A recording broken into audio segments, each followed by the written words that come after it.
देखिए दोस्तों, railway shift first 12/11/2018 में ये सवाल आए हैं। इन सवालों को हम आप तक पहुंचा रहे हैं। थोड़ी समझने की कोशिश करिएगा, कठिन नहीं है, बस आप लोग प्रयास करिए, समझाएंगे, गौर करिएगा। जैसे पहला क्वेश्चन लिखा है, इसमें तो और क्वेश्चन नंबर पड़ा हुआ है, लेकिन हम यहां पर सीरियल से लिख दिए हैं। ठीक, जैसे लिखा है, यदि 2 वर्ष में 600 मूल्य या 600 रुपए के बिल की कीमत 660 रुपए हो जाती है। इसका मतलब है कि ये जो 660 रुपए हुआ तो कुछ इसमें ब्याज जुड़ गई। फिर इसके बाद कहता है, तो प्रतिवर्ष साधारण ब्याज की दर क्या है। इसमें पूछ रहा है प्रतिवर्ष साधारण ब्याज। साधारण ब्याज की चर्चा किया हुआ है। ठीक, तो साधारण ब्याज में दर पूछ रहा है। क्या पूछ रहा है? दर। दर ये 4 विकल्प दिए हुए हैं, इन विकल्पों में कोई एक सही होगा। निकालेंगे कैसे, इसको पहले गौर करिएगा। फिर से, यदि 2 वर्ष, तो एन बराबर मानो या टी बराबर लिखा है 2 वर्ष। ठीक, फिर इसके बाद मूल्य कितना लिखा है? 600 रुपए। जब 600 रुपए दिया है तो आप कह सकते हैं पी बराबर या पैसे 600 रुपए दिए हैं। ठीक, फिर इसके बाद अगले पॉइंट पर लिखा है, ध्यान दीजिए जरा, कहता है बिल की कीमत 660 रुपए हो जाती है। तो देखिए यहां पर 600 के बजाय 660 रुपए मिलता है उसको, तो जो उसकी ब्याज होगी, तो ब्याज लिखेंगे ब्याज बराबर 660 माइनस 600। ठीक, तो यहां 660 में 600 घटा दिया, मतलब इस 660 में 600 घटाया, तो ब्याज बराबर क्या मिली आपको? ब्याज बराबर 60 रुपए मिल गया। ठीक, और कहता है प्रतिवर्ष साधारण ब्याज की दर ज्ञात कीजिए, मतलब इसका है आर निकलवा रहा है। आर यदि ज्ञात करना है तो आप साधारण ब्याज का देखिए, ये आपके 1 नंबर का क्वेश्चन है और इतना बड़ा नहीं है। प्रयास करेंगे तो एक लाइन में भी आ सकता है, लेकिन आपको हम समझा रहे हैं कि किस प्रकार आप इसको हल कर सकते हैं। लिखेंगे ब्याज बराबर, ब्याज कौन सी? साधारण ब्याज बराबर पी आर टी बटा 100। इसके बाद ब्याज की जगह क्या लिखेंगे? 60 बराबर पी की जगह 600, आर की जगह कुछ नहीं दिया क्योंकि यही तो निकालना है। ठीक है, फिर इसके बाद टाइम दिया है उसमें 2 वर्ष, 2 लिख देंगे। ठीक है, फिर इसके बाद 100 नीचे आता ही है, तो ये 100 2 जीरो काट लेंगे, बचेगा क्या आपके पास? 6 और 2, तो 6 दूनी 12, और ये 6 और 2 का गुणा 12 आ गया। 12 गुणे में है तो ये भाग में चला जाएगा, मतलब कहने का 60 बटा 12 बराबर आर। 12 पंचे 60, आर बराबर 5%। ये क्या मिल गया आपको? ये दर प्राप्त हो गया जो पूछ रहा है सवाल। अब देखिए विकल्प कोई मिल रहा है, बी नंबर। ठीक, बी नंबर विकल्प करेक्ट है। ठीक है, ये क्वेश्चन कंप्लीट हुआ। नेक्स्ट क्वेश्चन में आते हैं। नेक्स्ट क्वेश्चन दिया है, दूसरा क्वेश्चन। देखिए, अगर आपको सवाल न समझ में आए तो एक बार कमेंट कीजिए, और या फिर आप इसको दोबारा रिपीट करिए, दोबारा इसको देखिए, सवाल बन जाएंगे। इधर दिया है दूसरा क्वेश्चन। दूसरे क्वेश्चन में लिखा है 1/0.04। इसको हल करके निकालना है कितना मान आएगा। आप करेंगे क्या? ये दशमलव हटाया तो जो 2 जीरो बढ़ाया।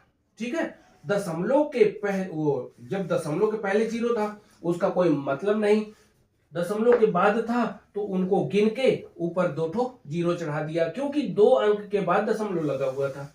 बची संख्या अपने पास क्या? 100/4। जब 100/4 प्राप्त हो गया तो 4 × 4 और 25 चौको 100, क्या प्राप्त हो गया? 25। तो इसको हल करने पर 25 प्राप्त हुआ, जबकि आपका सी विकल्प दिया है, यहां पर 25 आ जाएगा। ठीक, अगले नंबर पर तीसरा क्वेश्चन दिया हुआ है, दी गई संख्याओं की माध्यिका। इन संख्याओं की माध्यिका ज्ञात करना है। आप किस प्रकार माध्यिका निकालेंगे?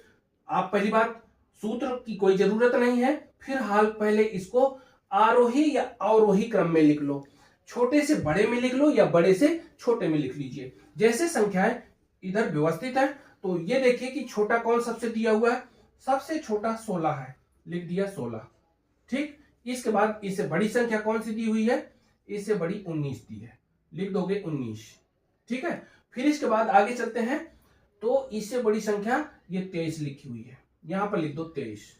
फिर इसके बाद आगे संख्या क्या दी हुई है 26, ये 26 में लिख दोगे। ठीक है, 26 हो गया। ठीक, अब इसके बाद 26 के बाद क्या प्राप्त आपको होगा, पहली बात तो 25 रह गया, 25 लिख दो, फिर बाद में 26 लिख दो, कोई बात नहीं, 25 फिर 26। ठीक है, दो संख्याएं कंप्लीट हो गई। फिर इसके बाद बचा 29, तो ये 29 लिख दीजिए। लास्ट में बचा आपका 30, चलिए भाई 30 भी लिख दो। ठीक है, ये सारी संख्याएं हमने व्यवस्थित लिख दिया। 1 2 3 4 5 6 7, 1 2 3 4 5 6 7 8 तो संख्या है, 31 रह गया। क्या रह गया 31, तो यहां पर 29 लिखो, 30 लिखो, 31 लिखो। 1 2 3 4 5 6 7 8, 8 संख्याएं हो गई। देखिए आपको करना क्या है, 3 पहले से और 3 बाद में छोड़ दीजिए, ये बीच की संख्या प्राप्त हो गई। बीच की संख्या क्या प्राप्त हुई 25 और 26। इसमें कह सकते हैं आप 25 प्लस 26 बटा 2, पदों का योग बटे पदों की संख्या 51 ये प्राप्त हो गया, और बटा 2 कर रहे हैं तो 2 दूनी 4, 2 पंचे 10.5। ठीक है, 25.5, 51 में 2 का भाग देंगे, 51/2 करेंगे तो 25.5। ठीक, ये विकल्प आप दूसरे नंबर में देख रहे हैं, ये बी नंबर प्राप्त हो रहा है। ठीक है, ये आप समझ ही गए होंगे कि माध्यिका हम इस प्रकार निकाल लेते हैं। फिर अगले पॉइंट पर चलते हैं, जो चौथा क्वेश्चन दिया हुआ है। चौथे क्वेश्चन में लिखा है, समझने की कोशिश करो। चौथे नंबर में लिखा है, दी गई संख्या यदि 0.027 बटे पी स्क्वायर लिखा है बराबर दिया हुआ है 27। अब देखिए यह संख्या भाग में है तो गुणे में जा सकती है, और गुणे की संख्या भाग में भी आ सकती है। आपको करना क्या है, यहां 27 दशमलव जो लिखा हुआ है 27, और ये वाली 27 को नीचे ला सकते हैं, लेकिन पहले आप लिखना हो तो इस तरह भी लिख सकते हैं। ठीक है, अब इस गुणे वाली संख्या को भाग में लाएंगे, आपका बन जाएगा 0.27 और 27 बराबर पी स्क्वायर। फिर आपको करना क्या है कि इस संख्या से आराम से कट जाएगा, कटेगा भैया तो एक बार कटेगा। ठीक है, लेकिन एक बार कटने का मतलब है कि 0.1 लिख सकते हैं, पी स्क्वायर बराबर 0.1।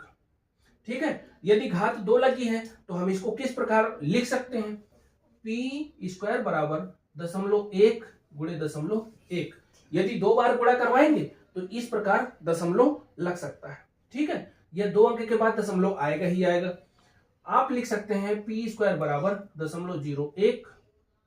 ठीक है, या फिर सॉरी इसको आप लिख सकते हैं, इस तरह लिख सकते हैं दशमलव ये कहा। क्लियर, तो अब दोनों ओर से वर्ग यदि हटाएंगे तो p बराबर प्राप्त हो गया 0.1। चौथे क्वेश्चन का ढूंढिए पॉइंट कौन सा मिल रहा है, ये डी नंबर में लिखा है 0.1। क्लियर, अब आते हैं पांचवा क्वेश्चन में। पांचवा क्वेश्चन क्या दिया है, इसको थोड़ी गौर करिएगा। ठीक है, ध्यान से देखो लिखा क्या है। कहता है 2 के घाते 3, 5 के घाते 3 और 7 के घाते 3, 2 के घाते 2, 3 के घाते 5, 5 के घाते 2, 7 के घाते 4, 2 के घाते 3, 3 के घाते 2, 5 और 7 के घाते 2। इस तरह संख्याएं लिखी हुई हैं। कहता है माशा ज्ञात कीजिए। इन संख्याओं का माशा ज्ञात करना है। माशा का मतलब है सभी संख्याओं में मिलना चाहिए। यदि 1 2 3 संख्याएं दी हुई हैं या 3 बिंदु लिखे हैं तो तीनों में सभी संख्याएं मिलना चाहिए, वही माशा हो जाएगा। ठीक है, तो पहले हम ये संख्या लिखे ले रहे हैं, 2 के घाते 3 गुणे 5 के घाते 3 गुणे 7 के घाते 3। समझिए जरा, ये पहला पॉइंट हो गया। या कह सकते हो यक्स बराबर। ठीक है, यक्स बराबर इतना, y बराबर लिखोगे 2 के घाते 2 गुणे 3 के घाते 5, ये लिखा हुआ है 3 के घाते 5, गुणे में लिख सकते हो 5 के घाते 2। ठीक है, और 7 के घाते 4। फिर अगले नंबर में z बराबर क्या लिखेंगे, 2 के घाते 3, 2 के घाते 3 गुणे 3 के घाते 2 गुणे 5 गुणे फिर 7 के घाते 2। अब ये ध्यान रखना है, या आप गौर करिएगा कि इन संख्याओं में से कौन सी संख्या मिलती है तीनों में, ठीक है, वही आपका मासा कहलाएगा। ध्यान रखिएगा, ठीक है। इसमें आप ध्यान रखेंगे या देखेंगे कि देखिए 2 के घाते 2 मिल रहा है, इधर 2 के घाते 2, इनमें 2 के घाते 3 लिखा हुआ है, ठीक है। तो यहां पर 2 के घाते 2 उतार दीजिए। मासा, महत्तम समापवर्तक, हाईएस्ट कॉमन, ठीक है। अब आपको करना क्या है, एक तो संख्या आपको मिल गई ये वाली, फिर इसके बाद 2 के घाते 2 तो मिल रहा है दोनों में, लेकिन इसमें नहीं मिल रहा, इसलिए ये नहीं लिखेंगे संख्या को, ठीक है। तो ये संख्या 3 नहीं लिखी जाएगी। अगले पद पर लिखा हुआ है 5, 2 ठो है, यहां पर 3 है, 1 ठो 5 लिखेंगे क्योंकि 1 5 इसमें मिल रहा है। फिर 7 के घाते 2 लिखोगे, यहां पर 7 के घाते 2। अब इन संख्याओं को बना लीजिए या गुणा कर लीजिए, तो संख्याएं कुछ ना कुछ मिल जाएंगी। लिखेंगे क्या, यहाँ पर 2 दूनी 4, 4 पंचे 20, और यहाँ 7 सते 49। अब 49 का गुणा किस में करवाना है, 20 में। एक 0 बढ़ाया, 2 नाम 18 की 8 हासिल लगाए, 2 चौको 8 1 9, 980। 980 इन संख्याओं का माशा प्राप्त हो गया। ये आपका विकल्प कंप्लीट हुआ। ठीक इस तरह ये सवाल आए हैं शिफ्ट फर्स्ट में 12/11/2018 को, जबकि हम आपको यहाँ 5 मात्र सवाल बताए हैं। नेक्स्ट क्लास में फिर से होंगे।